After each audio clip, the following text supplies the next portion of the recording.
All right. Does it work this time? Yes, perfect. All right.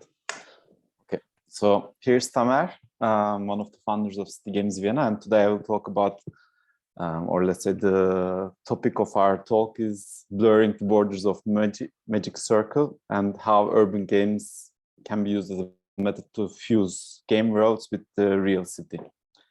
I will mention two parts of magic. One is this magic using the city as a magic circle. And second part is our own journey, the magical journey that we've been going through to make all these games. A short summary of what I will talk today is first why we are doing these things and who we are. And then I will mention a bit about urban games and how magic circle in it, at least how we use it. And the third phase would be case studies of 3 different games that we've been working on. And then I will go detailed into our process and the use of magic circles.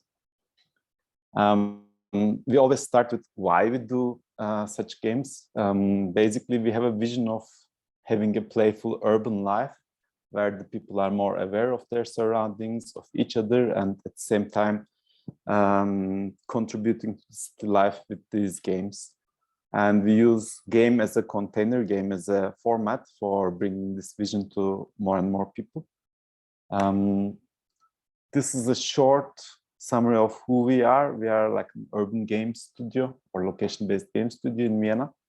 We are a mix of transdisciplinary people, but basically our strengths are design, technology, and games. So shortly to mention, what are urban games? It's kind of an emerging new definition, but it actually derives from several existing fields. One of them is pervasive games, so games that take place in real life environments. The other one is street games like hide and seek or these very basic children's games.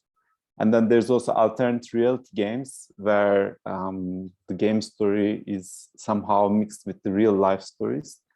And then the last one is location-based games, as you can imagine. I also wanted to mention here forms. Basically, any location-based games or pervasive game can be coming in different forms. One of them is just the rules. For example, hide and seek. If you just know the rules and if you have people around, then you can play it already. But you also see this kind of games as performances or experience or tours. But you can also see them as mobile games or even board games and card games. When we design these games, we have 2 different tools, let's say, or 2 instruments. One is impact. The other one is container, and I will explain all the games within this framework. So basically, we always have an aim that we want to trigger with the game. So this is what we call an impact, and to change the players' lives in a positive direction, hopefully. And the second instrument is the container or the format that we use. As I mentioned, this can be a mobile game or a board game, or depending on the type of the game, it can even be something a bit more performative. All right, so I will mention 3 of our games and go through a bit through their design process and how we've come to develop them. First one is our monster hunts we do since 3 years now. Basically, the core of the game is to make people aware about the history and culture of Vienna. And we use a hybrid card game format to house this game. Philipp Eman and Charlotte Ruth are the game designers. Basically, you have a map of the city and scratch off monster cards that contain riddles and hints. And then you have to go around the city and look for these monsters. But they're actually sculptures, architectural elements, things that are already in the city. It started actually in 2016 with our urban games platform project that's funded by AWS. Basically, we made a hybrid electronic game that contained an electronic board, some game items like scratch of cards, and then you have to go around the city, and then map would respond with sensors and tell you what to do, like read some hints from the scratch of cards. But we realized this was quite complex for many people to learn a new gadget. And we wanted to just test the idea of, would people pay and go and play a game in the streets? And this is why we took just a scratch of card and wanted to make a game just based on scratch of cards. And you see the design process here, the first version, and then some prototypes, and then this is the last version that we use in our games. At the moment, our monster hunts look like this. So you have a kind of an analog game package, and you have a map, and then some scratch of monster cards. And each card has a code where you can read the stories on the website. When we designed this in 2018, we had no idea if it would work or not. And the best way to see is to meet with maker community. So we took part in Maker Faire Vienna in 2018 and sold the first games. In 3 days, we sold 368 packs. I mean, the price was also half price, but still we saw that there was an interest in such games, or going out to the streets, to the city, and find stuff there. And I must say, this was the first magical moment within this process to create something, and that you have no idea if it will work, and then bring it to people and see hundreds of people interested in it. That's why we continued working on them. We developed 2 more monster hunts. The first one is 1918, the second Paradise Lost, and third Good Turk, and they all are a bit in different genres and mention different topics. Basically, this is the map of 1918 that shows the game zones, but you can see that each game pack, you have a different style depending on the game. And the same applies for the cards as well. You see on the left, it's a bit more in Jugendstil because it takes place 100 years ago. In the middle, it's a bit more jungle style, and the last one is more Oriental style.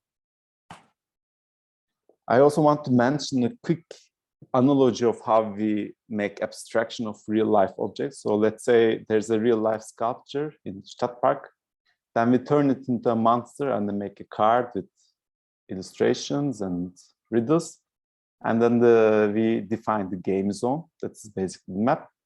And then online, we use this, the GPS points and the story for this object.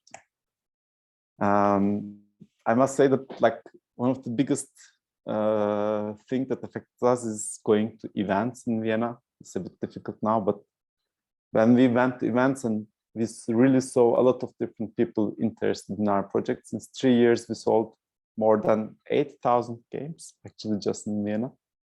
And this is also very strong to see that people are now really knowing us and playing our games and thanking us for this.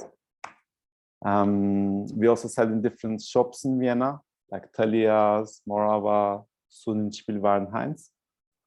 But at the same time, we are also developing a digital version, because basically with Corona, many people cannot come to Vienna, and we wanted to still enable a way to catch Viennese monsters.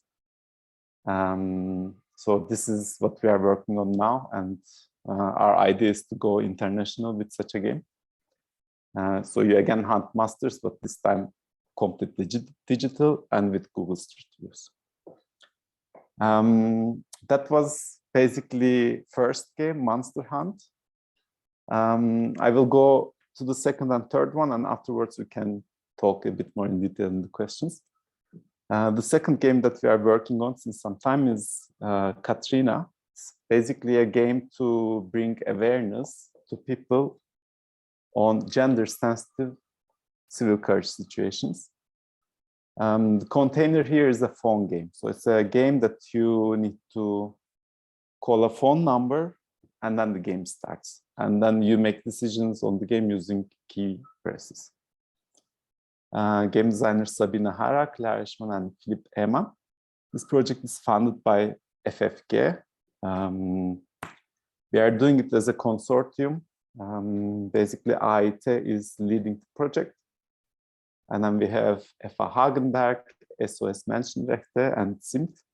And then Rudy Games and us as external companies. Basically, we study gender-sensitive situations, had workshops, and develop handling options, and turn it into a game. During the lockdown, of course, we couldn't meet personally. So this is a screenshot from our meetings last year. Basically, Sabina and Clara worked on this further and took notes and think about real life situations that take place in city environments like cafes, parks, and so on. And then developed scenarios that have a non-linear fashion. So basically, you go through a scenario where first you need to be aware about your environment, ask some questions, and then a scenario of a civil courage situation starts. So, for example, one case that we use is a newspaper, a journal salesman, Zeitungsverkäuferin, and then she is faced with a racist response, and then you have the options to react. And based on how you react, the game ends in a different scenario.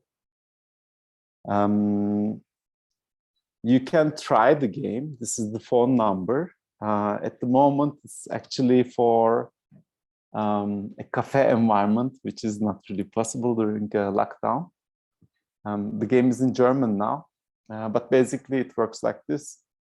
The phone number you just call, and then the game starts, and then you need to press certain keys to go further in the game. Also, actually, as a consortium, we do 3 games in total. One is a virtual reality game, one is a hybrid board game, and third one is our phone game. And they all test out this, let's say, civil courage requiring situations. And if you want to take part in all of these tests, you can also write us, and then I would direct you to AIT to take part in the tests. All right, third game, I'm going a bit faster because then we can have more discussion, and I think it's already a lot of bombing of information, but let's continue. And the third game that I'm going to mention today is Römerland Carnuntum 2040. This project we are doing for BOKU. It's a game commission from BOKU Institute for Sustainable Economic Development. They are actually running a project for Römerland Carnuntum, which is a region between Vienna and Bratislava. They are actually doing a regional development project to plan the next 20 years of the development of the region. And we are making a game about how the decisions of the residents can have an impact on how the region is going to be in 20 years. We do it as a co-located board game. So it's again taking space in real life, but you don't need to go in this situation. In this game, you can play at home, but the game takes place in Lower Austria, the story. And the designers are, this time I'm involved personally also in game design, but also Marta and Philip were the other 2 game designers. So we started, of course, with a kickoff, with brainstorming with professors from BOKU, tried different games. And then in last year in the region, in Brook and Leita, we had 3 workshops. And for each workshop, we developed some mini games where we test out different game modalities. Some of them are more like resource collection games, like Monopoly. Some of them more role-playing games or scenario generation games. Especially role-playing was popular, so we took it more to the game. And also we use this story-based adventure game format that you see very often from Cosmos or Escape the Room games. And this is how we came up with this regional game format. The game looks like this. I will explain them also a bit in detail. Basically, you have maps again of the region. So you need to go to different areas in the region. And then you have location cards that shows your location. And there you can interact with different objects or collect them. And each character or game player has a storybook where they can read the cutscenes, the interactions, the objects. And depending on their decisions, the game ends in a different future scenario. So these are the maps of the game. So this is roughly the Römerland Carnuntum. And then you go around different areas, and then there, for example, you are in a home. I mean, this format is very similar to people who play the adventure board games. So you have points that you can interact with, or objects that you can interact with or collect. And in each chapter, you have a certain mission to realize. And based on these missions, based on these decisions, the game ends in a different scenario. Here you can see some screenshots from the storybooks. And basically, this is one format we developed. They are still now testing in the region. It's difficult again with lockdown, but until next year, they are going to be testing the game with locals, running the game. But if you want to also try this game, contact me, because we also have one copy in our office. And the next phase would be, we are planning another project with Boku in 2024-25, and that's going to be about meat consumption in Austria. That's it, I guess. Thank you very much. I tried to make it as short as possible, and sorry for the problems in the beginning. Thank you so much.